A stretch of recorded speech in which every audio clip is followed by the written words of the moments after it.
এটা তো একটা বিস্ময়কর মানে ঘটনা। বলছি এই কারণে 2018 বিধানসভা নির্বাচনের সময় তারা যে ভিশন ডকুমেন্ট দিয়েছিলেন তাতে তাদের সুনির্দিষ্ট প্রস্তাব ছিল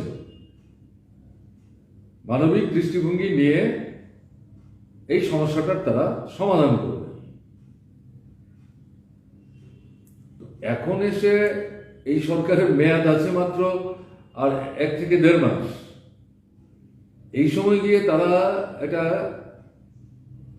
অ্যাডভাইজারি কমিটি তৈরি করেছেন এবং তাদেরকে বলেছেন 30 মার্চের মধ্যে এদের অ্যাডভাইস তারা উপস্থিত করবে, পারলে আগে করবে। সারা ত্রিপুরায় ইতিমধ্যে আওয়াজ উঠেছে এই সরকারকে পরাস্ত করো, তাকে আবার সরকারে ফিরে আসতে দেওয়া যাবে। সাধারণ মানুষের বক্তব্য এটা। এই সরকারের নন পারফরমেন্স, জিরো পারফরমেন্স, -0 পারফরমেন্স, এবং তার সাথে তো ফেসিস্টিক অ্যাটাক আছে। সংবিধান এখানে কাজ করছে না, তারা বুঝতে পারছেন। এবং 10,323 যে ভাই বোনেরা তারা প্রথম কয়েক মাস অপেক্ষা করেছিলেন, তারপর থেকে কিন্তু লাগাতারভাবে সরকারের দৃষ্টি আকর্ষণ করবার জন্য নানা ধরনের গণতান্ত্রিক আন্দোলন তারা সংগঠিত করার চেষ্টা করেছে। সরকার জানে, পূর্বতন মুখ্যমন্ত্রী, বর্তমান মুখ্যমন্ত্রী। তো এরকম একটা জায়গায় দাঁড়িয়ে বিধানসভা তো আমরা বারবার এই প্রশ্নগুলি তুলেছি, এবং সর্বশেষ যে বিধানসভার অধিবেশন হলো সেই অধিবেশনে তাদের বিধানসভা অভিযান ছিল। এতে লাঠিপেটা করলো, আহত করলো, জখম করলো, হাসপাতালে পাঠালো। নতুন মুখ্যমন্ত্রী এসছেন, সেখানে আমরা চাপ সৃষ্টি করলাম। এটা কি হচ্ছে? কথা বলবেন না, আপনারা কি করবেন করবেন না কথা বলে দিতে পারেন তো। আপনারাই তো প্রতিশ্রুতি দিয়েছেন, তারা তো অন্য কিছু চাইছেন। আপনাদের প্রতিশ্রুতি রূপায়ণ করার জন্য ভূমিকা নিন, এটাই আপনাদের দৃষ্টিতে আবার আনবার জন্য তারা দল বেঁধে আসছিল। অপরাধটা কি? শেষ পর্যন্ত মুখ্যমন্ত্রী তাদের সঙ্গে কথাও বলেছেন, তাও অনেক কয়েক মাস হয়ে গেল। এখন গিয়ে এই মুহূর্তে এই যে বিষয়টা বললেন, এটা তো প্রতারণা, প্রবঞ্চনা, বিশ্বাসঘাতকতা, এবং এদেরকে ফাঁকি দেওয়া, আর একটা প্রলোভনের ফাঁদ তৈরি করা, এটা কায়দা বলে মনে হচ্ছে। আমার তো মনে হয় না 10,323 যারা বেঁচে আছেন তারা কেউ এর দ্বারা বিভ্রান্ত হবেন, বিপদগামী হবেন। তারা লড়াই আছেন এবং এই কথাগুলো বিশ্বাস করবেন, আমার অন্তত মনে হয় না। আমি তো পরিষ্কারভাবে বলছি, এ তো মানে পিঠ বাজাবার জন্য সমস্ত কথা বলছেন। বুঝতে পারছেন যে এই সরকারের বিরুদ্ধে চারিদিক থেকে যে ক্ষোভের মানে হাওয়া মানে উঠছে, বইছে, তাতে 10,323-এর প্রতি এটা মানে মানবিক আবেগও কিন্তু সাধারণ মানুষের যুক্ত আছে।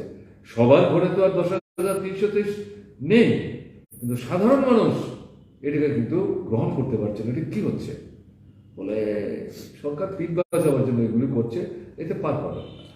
একটা মহল থেকে এখন এই কমিটি ইত্যাদি গঠন করার পরে বলার চেষ্টা হচ্ছে যে কোনো সরকার এই 10,323 শিক্ষক শিক্ষিকাদের সঙ্গে দেয়া প্রতিশ্রুতি রক্ষা করেন। এই বিষয়ে আপনার সরকার তো একটাই, বিজেপি আজ একটি সরকার, মুখ্যমন্ত্রী পাল্টেছে। এখন নতুন মুখ্যমন্ত্রী বলছেন আগের মুখ্যমন্ত্রীর দেখানো পথেই নাকি তিনি কাজ করে যাবে। এখন যদি 2জন মুখ্যমন্ত্রী বদলের কারণে এটা নতুন সরকার মনে করেন, তাদের ব্যাপার।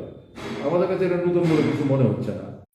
আর এর সাথে যদি আমাদের সরকারকে যুক্ত করেন, তাহলে আমি বলবো এটা পরোক্ষে যারা যে কয়েকজন এই কথাগুলি বলার চেষ্টা করছেন, বিজেপিকে বাঁচাবার জন্য চেষ্টা করছেন। কেন বলছি?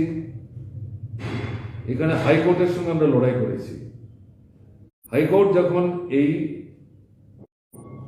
মানবতা বিরোধী সিদ্ধান্ত নিল, তার বিরুদ্ধে আমরা সুপ্রিম কোর্টে গেছি। সুপ্রিম কোর্ট যখন হাইকোর্টের রায়কেই দিত দিল, এবং আমরা সমস্ত তথ্যাদি সংগ্রহ করেছি, সুপ্রিম কোর্টের চত্বরে যে আপনার বেঞ্চটি রায় দিল, তারা পরিচিত আরএসএস এর বেঞ্চ বলে, বাছাই করে সেখানেই মামলাটা নিয়ে ফেলেছে। আমরা সেখান থেকে সিদ্ধান্ত নিয়েছিলাম, সাংবাদিক বন্ধুরা প্রশ্ন করেছিলেন এখন তাদের কি হবে। আমরা তখন সরকারে আমরা বলেছি তাদেরকে আমরা ভেসে যেতে দেব না, তাদেরকে আমাদের বাঁচিয়ে রাখতে হবে। তার জন্য কি ব্যবস্থা নেওয়া যায় আমরা দেখব। পরবর্তী সময়ে স্বল্প সময়ের ব্যবধানে আমরা সরকার সিদ্ধান্ত নিয়েছিলাম নতুন করে 13,000 পদ তৈরি করে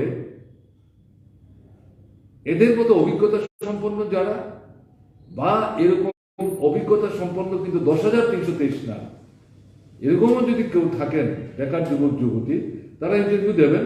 তাতে যারা যোগ্য হিসাবে বিবেচিত হবেন তাদের একটা বড় অংশকে আমরা এর মধ্যে স্থান করে দিতে পারব। শিক্ষা দপ্তর এবং সমাজ কল্যাণ দপ্তর, এটার ভিত্তিতে ইন্টারভিউ ডাকা হয়েছে। সে ইন্টারভিউ সম্পন্ন হয়েছে, সম্ভবত তালিকাও প্রায় চূড়ান্ত হয়ে যাচ্ছিল যোগ্য প্রার্থীদের। এরকম সময় আবার মামলা করল বিজেপি। সেই মামলা করে এই পদগুলো বাতিল করার জন্য তারা সেখানে সুপ্রিম কোর্টের দৃষ্টি আকর্ষণ করার চেষ্টা করল। তারা এটাকে স্টে করল। স্টের পরিপ্রেক্ষিতে সরকারের বক্তব্য যখন জানতে ছিল, আমাদের তরফ থেকে সমস্ত তথ্য উপস্থিত করা হলো। পরবর্তী সময় সুপ্রিম কোর্ট পরিষ্কারভাবে বলেছে এই যে পদগুলো তৈরি করা হয়েছে এগুলি বেআইনি না, এগুলো বহাল আছে। এখন যারা সরকার আছেন তারা ঠিক করবেন এগুলো কি করে পূরণ করবেন। তাহলে এগুলো কে বাতিল করলো? আমাদের তরফ থেকে। আমি বলছি, পূর্বতন মুখ্যমন্ত্রীর সঙ্গে একাধিকবার কথা হয়েছে আমাদের বিরোধী দলের বিধায়কদের, বিধানসভায় এবং তার সরকারি বাসভবনে। অন্যতম ইস্যু ছিল এটা। আমরা তো এই পদগুলি সৃষ্টি করে গেছি, ইন্টারভিউ হয়েছে। এখন আপনারা দেখুন, এর থেকে চূড়ান্ত করুন। আপনারাই বলেছেন মানবিক দৃষ্টিভঙ্গিতে তাদের সমস্যাটা সমাধান করবেন। সুযোগ তো আপনাদের সামনে আছে, কেন এগুলো পূরণ করে তাদেরকে আপনারা বাঁচতে সাহায্য করবেন না? আমরাই বলেছি। তারা বরং উল্টো, এই বিজেপি সরকার এই সমস্ত পদগুলি বাতিল করে দিল। তো এখন যারা বলছেন এগুলো কিছু বন্ধু, যে কোন সরকারই আমাদের ব্যাপারটা দেখলো না, যদি বামফ্রন্ট সরকার হয় চাকরি দিয়ে দিল বামফ্রন্ট সরকার, যে নিয়োগ নীতি গ্রহণ করলো, এই নিয়োগ নীতিটা নিয়েই তো প্রশ্ন। মূল প্রশ্নটা কি?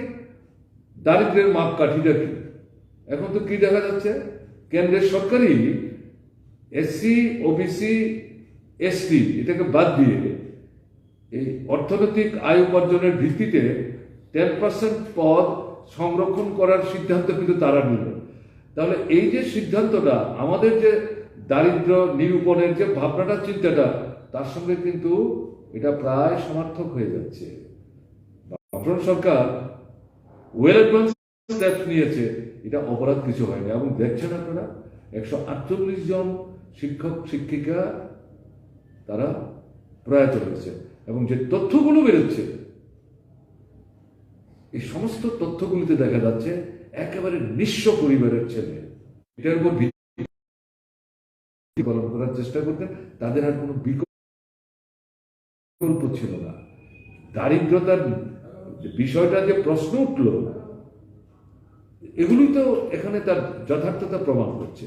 বলে যারা এই সমস্ত কথাবার্তা বলছেন, আমি তাদেরকে বলবো, জনগণকে কিন্তু বিভ্রান্ত করা ঠিক হবে না। তাদের কিন্তু সহানুভূতি আছে, এটা নষ্ট করার মতো কোনো বক্তব্য বা অবস্থান নেওয়া ঠিক হবে না। শেষ প্রশ্ন, যদি বিধানসভা নির্বাচন সামনে চলে এসছে, 1-2 একদিনের মধ্যে হয়তো ঘোষণা হবে, যদি বামফ্রন্ট বা সমমনোভাবাপন্ন কোনো একটি সরকার এর পরের বার প্রতিষ্ঠিত হয়, এদের সম্পর্কে আপনাদের দৃষ্টিভঙ্গি কি হবে? পরিষ্কার কথা বলছি, এই সরকার থাকবে, 10,330 সমস্যার সমাধান হবে যদি কেউ মনে করেন ভুল করছে। এই সমস্যার সমাধান বামপন্থীরা ছাড়া জনগণের সমস্যার সমাধানের জন্য ঝান্ডা হাতে নিয়ে যারা লড়াই করছেন, লড়াই করতে গিয়ে যারা শহীদের মৃত্যুবরণ করছেন, আক্রান্ত হচ্ছেন, বাড়িঘর ছাড়া হচ্ছেন, রাজ্যান্তরিত হতে বাধ্য হচ্ছেন, তাদের হাতে যদি সরকার না যায় এই সমস্যার সমাধান কেউ দিতে পারে না। কাজে আপনি যে প্রশ্ন করছেন এর মধ্যেই কিন্তু আমাদের অবস্থান কি হবে পরিষ্কার বুঝতে পারছেন। নিঃসন্দেহে মানুষ যদি এই ধরনের একটা জনমুখী গণমুখী সরকার তৈরি করার ক্ষেত্রে কার্যকরী ভূমিকা নেন, যে আবেদন আমরা আমাদের পার্টি রাজ্য কমিটির তরফ থেকে রেখেছি, এবং নিঃসন্দেহে সেখানে বামপন্থীর একটা গুরুত্বপূর্ণ ভূমিকার অধিকারী হবেন, তারা সরকারে আসতে পড়ে 10,300-তে ওই যে কথা বলেছিলাম তাদেরকে আমরা জলে ভেসে যেতে দেব না, এই কথাটা মাথায় রেখেই তাদের চাকরি পুনর্বহালের পদক্ষেপ তো আমাদের নিতেই হবে। এবং আমি এর সাথে যুক্ত করছি, এই 10,323-এর মধ্যে যারা প্রয়াত হয়েছে, এই যে পরিবারগুলো, এদের দিকেও আমাদের দৃষ্টি থাকবে, মানবিক দৃষ্টি থাকবে, দেখতে হবে এদের